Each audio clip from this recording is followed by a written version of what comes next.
There is a moment, usually sometime between 2 in the morning and 4 in the morning, when your eyes open and you have no idea why. The room is dark, the house is quiet, your partner is still asleep beside you, and yet something pulled you out of that deep, restful sleep, something you can't quite explain. You lie there, staring at the ceiling, waiting to drift back under, but the minutes pass. 5 minutes, 10, 20, and sleep just won't come back. If this sounds familiar, if this is happening to you 2, 3, even 4 nights a week, I need you to stay with me right now, because what I'm about to share could genuinely change the way you sleep, the way you feel, and the way your body functions every single day after 60. Most people chalk this up to getting older. They say, well, I'm in my 60s now. This is just how sleep works. Their doctor might have told them the same thing. And maybe you've tried melatonin, or a warm glass of milk, or turning off your phone earlier at night, but nothing really works, and the exhaustion starts to pile up. You're tired during the day, but wide awake at 2 in the morning.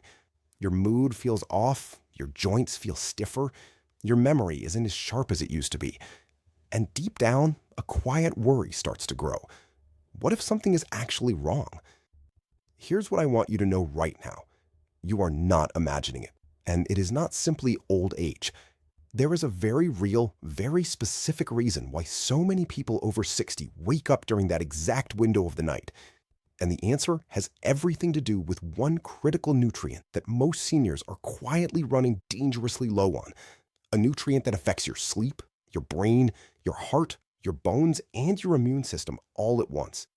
In the next few minutes, I'm going to walk you through exactly what this nutrient is, why your body starts losing it after 60, what that 2 a.m. wake up is actually telling you, and what you can do starting this week to change things.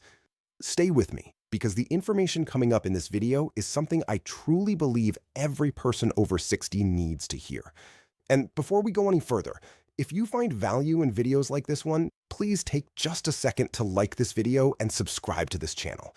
Here at Dr. Silas Redford Wellness, we pour real research and genuine care into every single video we make, and your support helps us reach more seniors who need this information. Now, let's get into it. Let me tell you about a woman named Carol. Carol is 67 years old, lives in a quiet suburb outside of Nashville, Tennessee, and for about 2 years, she woke up almost every single night somewhere between 2 and 3 in the morning. She'd lie awake for an hour, sometimes 2, running through her to-do list, worrying about small things, feeling a strange restlessness in her legs. During the day, she was exhausted. She started relying on afternoon naps just to function. Her mood became irritable. She felt a kind of low-level sadness she couldn't quite shake. Her doctor ran some basic blood tests, told her everything looked normal, and suggested she try better sleep hygiene. But Carol's problem wasn't her phone screen. It wasn't her caffeine intake. And it wasn't stress, at least not in the way her doctor assumed. What Carol was actually experiencing was the downstream effect of a deep deficiency in magnesium. And once she understood that connection, everything started to change. Now, magnesium might not sound dramatic. You've probably heard the word before, maybe seen it on a supplement label at the pharmacy. But most people, including most doctors during a routine checkup, dramatically underestimate just how central magnesium is to the human body, especially after the age of 60. This is one of those things that doctors rarely explain in a standard 15-minute appointment, and the cost of that silence is real. It shows up in sleepless nights, in anxious mornings, in tired afternoons, in bodies that feel like they're slowly failing for no clear reason. So let's talk about what magnesium actually does, because this is where things get genuinely surprising, even for people who think they already know a little about nutrition. Magnesium is involved in over 300 biochemical reactions inside your body. 300. It plays a role in regulating your blood sugar, supporting your heart rhythm, relaxing your muscles, activating your nervous system's calm response, building and maintaining bone density, converting food into usable energy, and critically, regulating the hormones that control your sleep cycle. When magnesium is low, your entire internal system starts to run rough. It's like trying to run a well-designed engine without the right lubricant. Everything still moves, but the friction is there, and over time, the damage accumulates quietly. Here's the part that most seniors never realize until it's too late. Your ability to absorb magnesium from food actually decreases as you age. The lining of your digestive tract becomes less efficient. Your kidneys start excreting more magnesium in your urine. And many of the medications that are incredibly common among people over 60, things like proton pump inhibitors for acid reflux, diuretics for blood pressure, certain diabetes medications, they all reduce magnesium levels even further. So even if you're eating reasonably well, your body may be running on a fraction of the magnesium it actually needs. According to research published in the journal Nutrients, an estimated 50 to 60% of older adults in the United States do not get enough magnesium. Some estimates put that number even higher. Yet magnesium deficiency is almost never caught on a standard blood test because only about 1% of the body's total magnesium is stored in the blood. The rest lives in your bones and inside your cells. So your test can come back normal while your tissues are silently starved. That is exactly what happened to a retired school teacher named Harold. Harold was 71, had been on blood pressure medication for about 8 years, and had accepted restless nights and morning fatigue as part of his life. His blood work always came back fine. His doctor was pleased, but Harold felt anything but fine. He described it to his daughter as feeling like a phone that never quite charges to 100%. He'd wake up tired, he'd go to bed tired, and he'd spend that strange middle stretch of the night somewhere between sleep and wakefulness, his mind oddly alert even though his body was worn out. Harold's story is not unusual. In fact, it's one of the most common patterns I hear described over and over again. And the reason that 2 a.m. to 4 a.m. window is so telling is actually rooted in your body's hormonal rhythms. Let me explain this, because it's fascinating, and it directly affects whether you're going to sleep through the night or not. Your body operates on what's called a circadian rhythm, an internal 24-hour clock that regulates everything from your temperature to your cortisol levels to your production of melatonin. In the early part of the night, your cortisol is low, your melatonin is high, and you fall asleep relatively easily. But in the hours between roughly 2 and 4 in the morning, your cortisol naturally begins to rise again. That's normal. It's your body beginning to prepare for the day ahead. In a well-nourished, well-regulated system, that cortisol rise is gradual and gentle. It doesn't wake you up. But here's where magnesium comes in. Magnesium is one of the primary regulators of your cortisol response. It acts almost like a dimmer switch on your stress system. When you have adequate magnesium, that early morning cortisol rise is smooth and controlled. But when magnesium is low, that cortisol spike is sharper, more sudden. And for many people, especially over 60, that spike is strong enough to pull them right out of sleep. Your body essentially sounds an alarm when it doesn't need to. And there you are, wide awake at 2 in the morning, heart beating just a little faster than it should be, mind starting to race, wondering what woke you.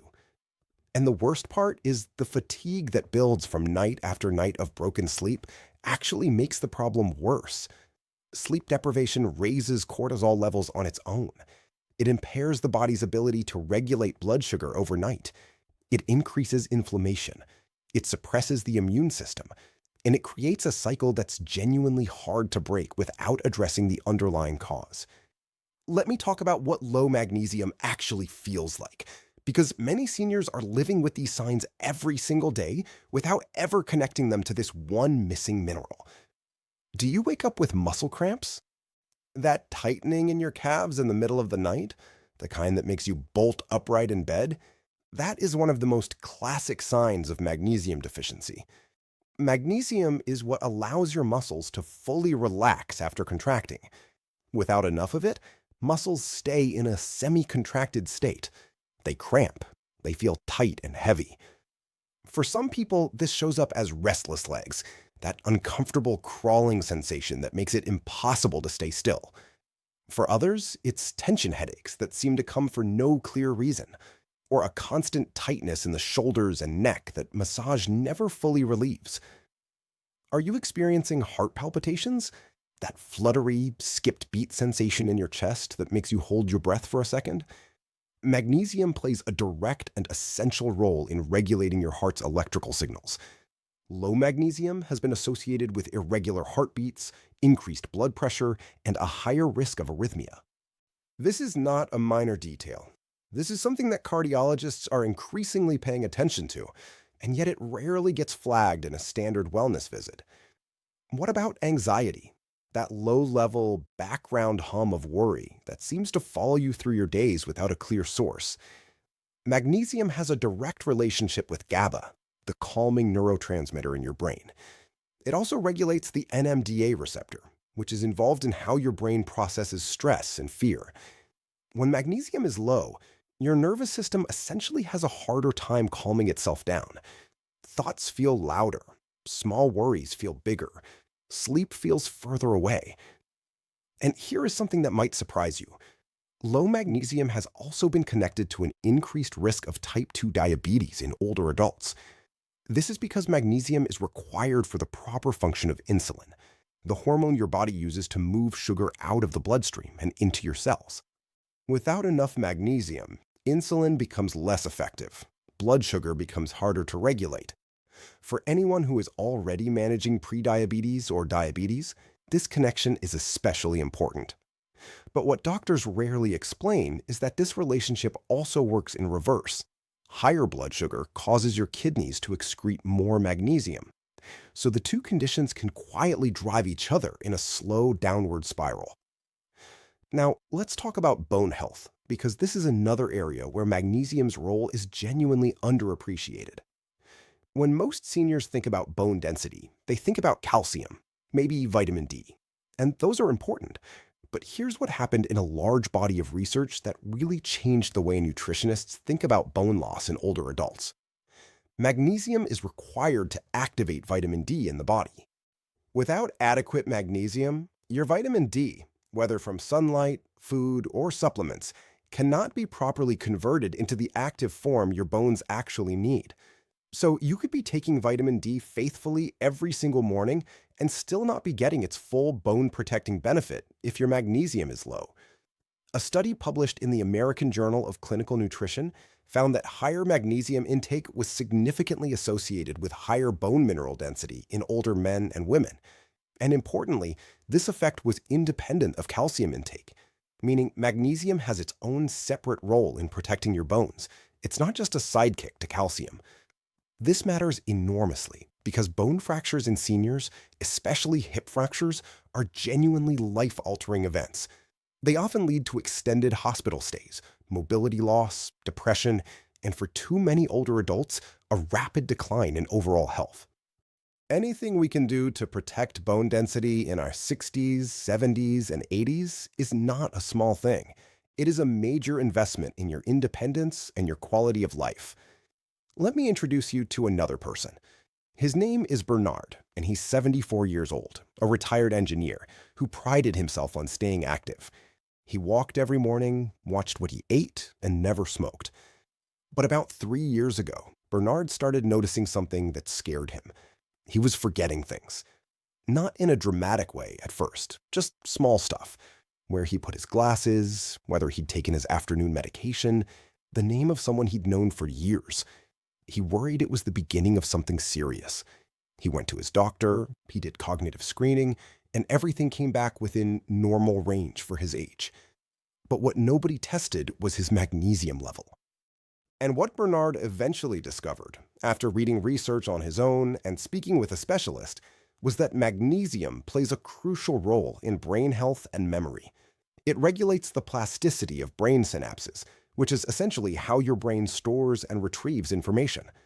Low magnesium has been linked in multiple studies to increased risk of cognitive decline. And interestingly, researchers have found that a specific form of magnesium, called magnesium L-threonate, has a unique ability to cross the blood-brain barrier and may support memory and cognitive function in aging adults. But what happened next in Bernard's case shocked him. Within about 6 weeks of addressing his magnesium deficiency through dietary changes and supplementation, he began sleeping better. His brain fog started lifting. He felt more present in conversations. His wife noticed the change before he did. "You seem like yourself again," she told him one morning over coffee. And Bernard said that was the moment he truly understood that something as small as a mineral could make a difference so large. Now, I want to get practical because information without action doesn't help anyone. So let's talk about how you actually address magnesium deficiency. The first and most natural approach is through food. And the good news is that many delicious, accessible foods are rich in magnesium. Dark leafy greens like spinach, Swiss chard, and kale are among the best sources. A single cup of cooked spinach contains over 150 milligrams of magnesium. Pumpkin seeds are remarkably rich. Just 1 ounce contains about 150 milligrams as well. Almonds, cashews, black beans, avocado, dark chocolate, yes, dark chocolate, bananas, and whole grains like quinoa and brown rice are all meaningful sources. If you can work several of these foods into your daily routine, you will be taking a real meaningful step. But here is the challenge, and this is important to understand. Even with a good diet, many seniors over 60 simply cannot absorb enough magnesium from food alone to compensate for age-related losses and medication-related depletion. This is where supplementation becomes worth a serious conversation. There are several forms of magnesium supplements available, and they are not all the same. Magnesium oxide is the cheapest and most commonly sold form, but it has very poor absorption. Magnesium citrate is more bioavailable and works well for most people, though it can have a gentle laxative effect at higher doses. Magnesium glycinate is highly absorbable and is generally well tolerated, making it a popular choice for improving sleep and reducing anxiety. Magnesium malate is often recommended for people dealing with muscle pain and fatigue. And magnesium L-threonate, as I mentioned, is the form with the most research behind its ability to support brain health specifically. Most adults over 60 need somewhere between 310 and 420 milligrams of magnesium per day, though some research suggests higher amounts may be beneficial for those who are significantly deficient. As always, and I want to be very clear about this, please speak with your doctor before beginning any new supplement, especially if you have kidney disease, heart conditions, or are taking medications. Magnesium supplements can interact with certain drugs, including antibiotics and blood pressure medications. Your doctor can help you find the right form and dose for your specific situation. Beyond supplementation, there are some simple lifestyle habits that can help your body hold onto and better use the magnesium you do consume. Reducing sugar intake matters. High sugar consumption increases magnesium excretion through the kidneys. Limiting alcohol is important for the same reason. Managing chronic stress, which directly depletes magnesium, is valuable in ways that go far beyond just this one mineral. And interestingly, taking a warm bath with Epsom salts, which is essentially magnesium sulfate, has been suggested by some researchers as a way to absorb small amounts of magnesium transdermally through the skin. While the evidence on this is still developing, many people report that a warm Epsom salt bath before bed genuinely helps them relax and sleep more deeply. Sometimes a gentle, low-risk practice that helps you feel better is worth including even before all the research catches up. I also want to talk about vitamin D for a moment, because of its direct relationship with magnesium. Vitamin D deficiency is extraordinarily common in older adults, particularly those who spend most of their time indoors or who live in northern states with limited winter sunlight. And as I mentioned earlier, magnesium is required to activate vitamin D. The two work together as a team. If you've been told your vitamin D is low and you've been supplementing without seeing the improvements you hoped for, low magnesium could be part of the reason. Addressing both together under your doctor's guidance can make a meaningful difference. There's also a connection between magnesium and blood pressure that deserves its own moment of attention. Multiple clinical trials have found that magnesium supplementation can modestly but meaningfully lower blood pressure in people with hypertension. The effect is particularly notable in people who are both magnesium deficient and on blood pressure medications, suggesting that restoring normal magnesium levels can help those medications work better. For anyone managing high blood pressure, this is not a small detail. I want to circle back to Carol for a moment. After her daughter helped her look into magnesium deficiency, and they brought it up with her doctor, a conversation that finally went somewhere, Carol began supplementing with magnesium glycinate in the evening. She also made a point of adding a small handful of pumpkin seeds and a serving of spinach to her daily meals. Within 3 weeks, she was sleeping through the night more than she had in 2 years. The 2 a.m. wake-ups became rare instead of routine. Her mood stabilized. The low-level sadness she'd been carrying lifted, and she told her daughter that she wished someone had told her about this years earlier. Harold, the retired school teacher, had a similar experience. When he finally addressed his magnesium levels, with his doctor's knowledge and support, his restless nights calmed. He started waking up feeling like he'd actually rested. His afternoon fatigue diminished. He told his wife he felt 10 years younger, and she said she believed him. These stories are not extraordinary. They happen every day, quietly, in living rooms and bedrooms across the country, when people finally get the information they needed all along. I want to say something directly to you right now, wherever you are watching this. If you've been waking up in the middle of the night for months or years, if you've been told it's just part of getting older, if you've been dealing with fatigue, cramps, low mood, foggy thinking, or restless sleep, please do not give up on feeling better. Please do not accept diminished sleep and diminished energy as the permanent price of being over 60. Because so often, the solution is not a complicated prescription or a dramatic intervention. It is a missing nutrient, a simple, natural, overlooked mineral that your body is quietly begging for. You deserve to sleep deeply. You deserve to wake up with energy. You deserve to feel present, clear-headed, and capable in the life you've built. And the small changes, adding the right foods, considering the right supplement, having the right conversation with your doctor, can lead to a difference that feels nothing short of remarkable. Please share this video with someone you love, an older parent, a spouse, a close friend who's been struggling with sleep or fatigue and can't figure out why. You could be giving them something genuinely valuable today. And if you have a story of your own, if magnesium has made a difference for you, or if you've been dealing with these nighttime wake-ups and you're just now hearing this for the first time, please leave a comment below. This community is a space for real conversation, for sharing what's worked and what hasn't, for the kind of honest health talk that doesn't always happen in a doctor's office. Your story might be exactly what someone else needs to read today. If you want to keep learning about the nutrients, habits, and small daily decisions that protect your health and energy in your 60s, 70s, and beyond, make sure you're subscribed so you never miss what we share next. There is so much more to explore together, and I am grateful you are here.